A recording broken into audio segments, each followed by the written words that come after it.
Vous vous demandez sûrement dans quoi investir votre argent et quels seraient les supports à privilégier. Donc aujourd'hui, on va voir ensemble quels sont les supports d'investissement les plus connus ainsi que leurs principales caractéristiques. J'ai volontairement voulu faire une vidéo de synthèse ici, donc avec pas mal de définitions. Alors je sais que ça va être assez dense pour vous, donc n'hésitez pas à mettre la vidéo sur pause autant de fois que nécessaire et à me poser toutes vos questions en commentaire si vous en avez. Mais l'objectif, c'était vraiment que vous compreniez toutes les possibilités qui s'offrent à vous. Pour tout vous dire, j'imaginais vraiment cette vidéo comme une sorte de comparaison globale entre les différents supports et j'ai l'impression que ce type de contenu n'a pas été vraiment fait sur YouTube, alors que personnellement ça m'aurait été bien utile quand j'ai commencé. Donc j'espère que ça pourra vous aider et vous motiver à vous lancer. Alors bien sûr il va falloir aller creuser les différents sujets de votre côté derrière, puisque en une seule vidéo c'est très compliqué d'être exhaustif, mais j'espère que ça vous donnera au moins une vision un peu large du sujet.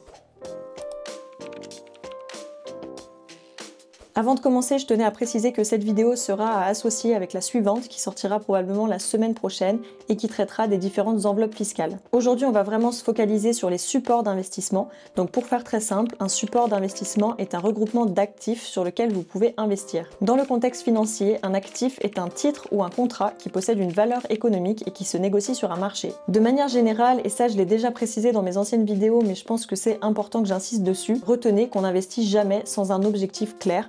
C'est-à-dire qu'il faut se demander pourquoi est-ce qu'on veut investir, dans combien de temps est-ce qu'on veut bénéficier de notre capital, quel risque est-on prêt à accepter, etc. En fait, c'est tout ça qu'il faut avoir en tête avant de se lancer. Chaque support implique un niveau de risque différent et donc une performance potentielle différente. Mais retenez que plus vous investissez sur des temps longs, c'est-à-dire 5, 10, 20 ans ou plus, et plus vous pourrez opter pour des placements considérés comme risqués, puisque le temps permettra d'absorber les éventuelles fluctuations de marché. Si à l'inverse, votre horizon de placement est plutôt court, alors c'est là qu'il vaudrait peut-être mieux opter pour des investissements moins risqués, puisque vous ne pourrez pas vous permettre d'assumer une perte en capital important, étant donné que vous aurez besoin de retirer votre argent plutôt rapidement.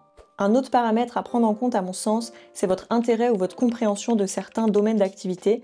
Par exemple, si vous aimez tout ce qui est relatif à l'informatique et que vous croyez en l'avenir de l'intelligence artificielle, alors peut-être qu'il serait intéressant pour vous d'envisager d'investir dans des actions en lien avec le secteur de la tech. Et même chose si vous croyez en la croissance à long terme d'une entreprise spécifique, alors l'achat de parts dans cette entreprise pourrait être une option à considérer. De manière générale, je pense quand même qu'il faut avoir quelques notions de base sur les supports dans lesquels on choisit d'investir et réactualiser régulièrement ses connaissances, même si effectivement certains supports nécessiteront plus de gestion que d'autres. On considère aussi que peu importe votre profil et vos objectifs, il vaut toujours mieux diversifier ses placements pour ne pas mettre tous ses œufs dans le même panier. Ce que ça signifie, c'est qu'il vaut mieux éviter de mettre tout son argent sur le même support, mais réfléchir à une allocation pour certains d'entre eux. Attention quand même ici, car trop de diversification limite aussi les rendements potentiels, donc moi je pense que c'est bien de trouver un juste milieu et qu'il n'y a pas de stratégie unique. Parmi les supports d'investissement les plus utilisés, j'en ai choisi 6 que je vais détailler aujourd'hui et que j'ai décidé de regrouper dans 3 catégories. On va voir dans un premier temps les supports que j'appelle sécurisés, c'est-à-dire qui présentent un risque faible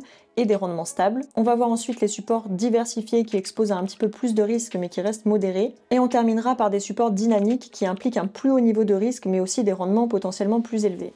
Le premier support dont je voulais vous parler de la catégorie des supports sécurisés, c'est l'un des supports les plus utilisés par les Français et il s'agit des fonds euros.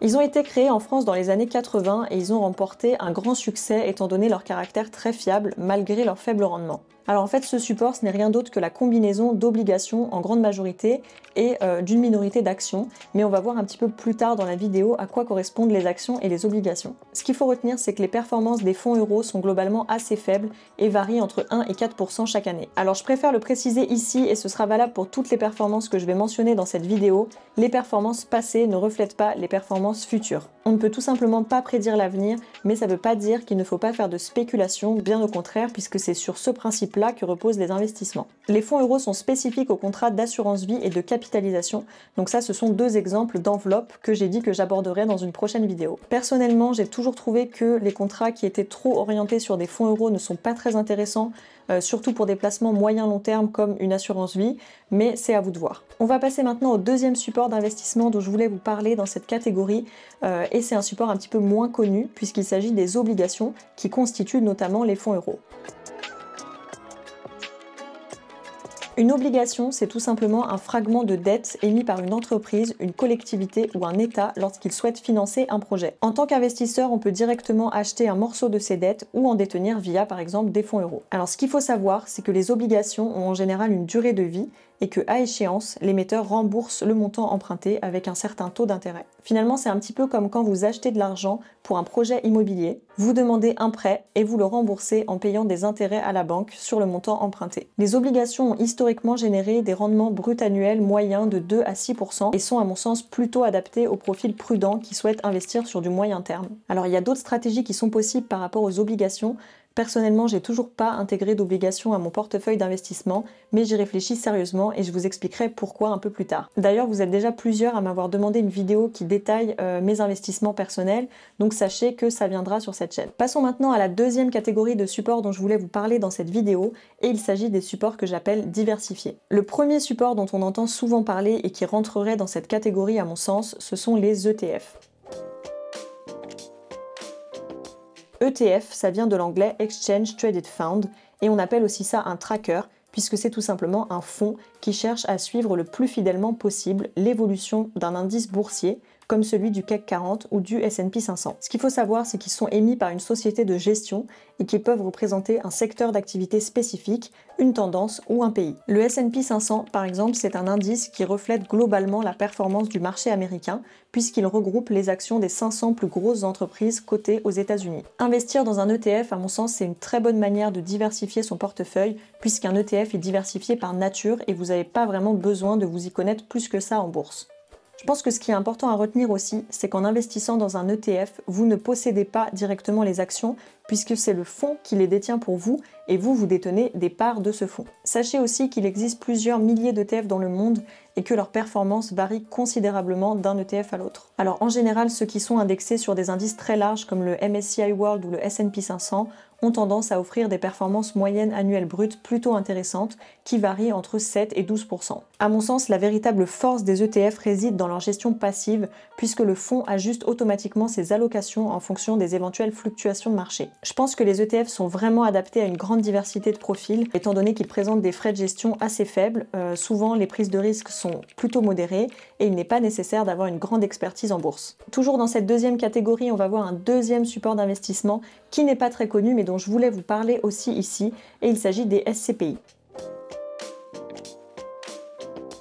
Une SCPI, donc Société Civile de Placement Immobilier, est une structure qui permet d'investir indirectement dans l'immobilier. En tant qu'investisseur, ce que vous pouvez faire, c'est acheter des parts de sociétés qui acquièrent et mettent en location des biens de type bureau, commerce ou logement. C'est en quelque sorte un investissement collectif puisque plusieurs personnes achètent ces parts. En investissant dans une SCPI, un acheteur accède à un portefeuille diversifié d'immobilier, que ce soit géographique, sectoriel ou locatif. La grande particularité des SCPI, c'est qu'il vous permet d'avoir des revenus à échéance régulière qui correspondent à une partie des loyers perçus par la société. Les performances moyennes annuelles des SCPI dépendent évidemment des sociétés, mais elles fluctuent généralement entre 3 et 7% par an. Alors personnellement, je suis assez mitigée sur le sujet des SCPI, étant donné que souvent ils impliquent des frais de gestion qui sont assez élevés. En termes de profil, je dirais qu'elles correspondent plutôt à des profils d'investissement prudents qui sont à la recherche de revenus réguliers ou qui souhaitent investir dans l'immobilier sans avoir à passer par la voie traditionnelle. On va passer maintenant à la dernière catégorie de supports dont je voulais vous parler aujourd'hui, et il s'agit des supports que j'appelle diversifiés, c'est-à-dire qui sont un petit peu plus risqués mais qui peuvent potentiellement générer des rendements plus intéressants. Le premier support dont on entend beaucoup parler, c'est les actions, ce qui est assez paradoxal d'ailleurs puisque les Français ne sont pas très friands du marché boursier contrairement aux Américains. Ce qu'il faut savoir, c'est qu'une action est une fraction du capital d'une entreprise et que donc en achetant une action, vous devenez propriétaire d'une partie de la société. Ces actions peuvent être cotées en bourse, c'est-à-dire achetées ou vendues sur le marché boursier, mais il existe des actions qui ne le sont pas quand elles sont émises notamment par des petites entreprises. Sachez que si une société décide de distribuer une partie de ses bénéfices, eh bien vous, en tant qu'actionnaire, vous pourriez bénéficier de dividendes, c'est-à-dire de revenus proportionnellement au nombre d'actions que vous détenez. Le prix des actions qu'on appelle leur cours dépend de plusieurs choses, dont l'offre et la demande sur les marchés boursiers. Et là, vous l'aurez compris, les rendements sont très variables en fonction des sociétés. Je dirais que les actions conviennent particulièrement bien aux profils curieux qui chercheraient une croissance de leur capital à long terme et qui seraient prêts à accepter des éventuelles baisses de marché. Sachez que certains courtiers permettent de détenir des fractions d'actions et ça, je trouve que c'est particulièrement intéressant pour les actions qui coûtent très cher, comme c'est le cas de celle d'Hermès qui dépasse actuellement les 2000 €. Les actions sont aussi connues pour avoir une corrélation négative avec les obligations, c'est-à-dire que quand les cours de l'un augmentent, les cours de l'autre diminuent et inversement. Un investisseur qui aurait investi dans ces deux supports bénéficierait donc d'un effet de diversification efficace puisque les baisses de l'un seraient compensées par les augmentations de l'autre dans une certaine mesure. Alors évidemment, il y a des nuances à cette tendance, mais je ne vais pas rentrer plus que ça dans les détails ici. N'hésitez pas en tout cas à me faire savoir en commentaire si ce sujet vous intéresserait pour une prochaine vidéo. En tout cas, sachez que c'est typiquement pour cette raison que je réfléchis à intégrer des obligations à mon portefeuille. Et enfin, le sixième et dernier support dont je voulais vous parler dans cette vidéo, c'est la crypto-monnaie qui devient un support de plus en plus répandu. Une crypto-monnaie est une monnaie numérique et le Bitcoin est la plus connue d'entre elles. En fait, elle a été imaginée pour être une forme de paiement décentralisé, c'est-à-dire sans l'intervention d'une banque centrale, et sa quantité est limitée. Chaque crypto-monnaie a une valeur qui peut être exprimée en devises traditionnelles. Par exemple, à l'heure où je tourne cette vidéo, un Bitcoin équivaut à 94 000 $.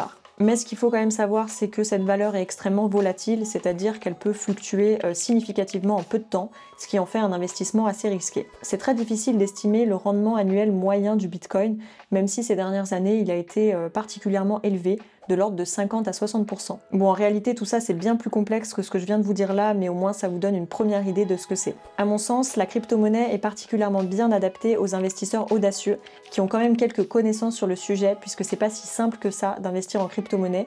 Il faut détenir des portefeuilles spécifiques et chercher à sécuriser sa monnaie. Donc ça demande quand même un certain niveau d'engagement, même s'il existe aujourd'hui des techniques qui permettent d'investir passivement dedans via des ETF par exemple. La crypto-monnaie reste quand même un investissement intéressant pour diversifier ses placements et espérer avoir des rendements potentiellement plus élevés, même s'il convient d'accepter des fluctuations importantes de capital. Il existe plein d'autres supports, mais j'ai préféré m'orienter ici sur ces 6-là, qui sont à mon sens les plus connus et les plus utilisés. Sachez aussi que j'ai eu beaucoup de mal à trouver le bon format pour cette vidéo, étant donné qu'elle est assez technique, donc j'espère qu'elle vous aura été quand même utile. Je mettrai aussi en description l'ensemble de mes sources si jamais vous souhaitez en savoir plus ou approfondir certains sujets. Je vais vous laisser là-dessus, et comme je le disais en introduction, on se retrouve très vite pour une vidéo dédiée justement aux enveloppes fiscales qui vous permettront d'investir sur ces supports. En attendant, n'hésitez pas à me faire un retour sur cette vidéo en commentaire ou à me partager votre expérience et pensez à vous abonner si jamais mon contenu vous intéresse et moi je vous dis à très bientôt pour une nouvelle vidéo.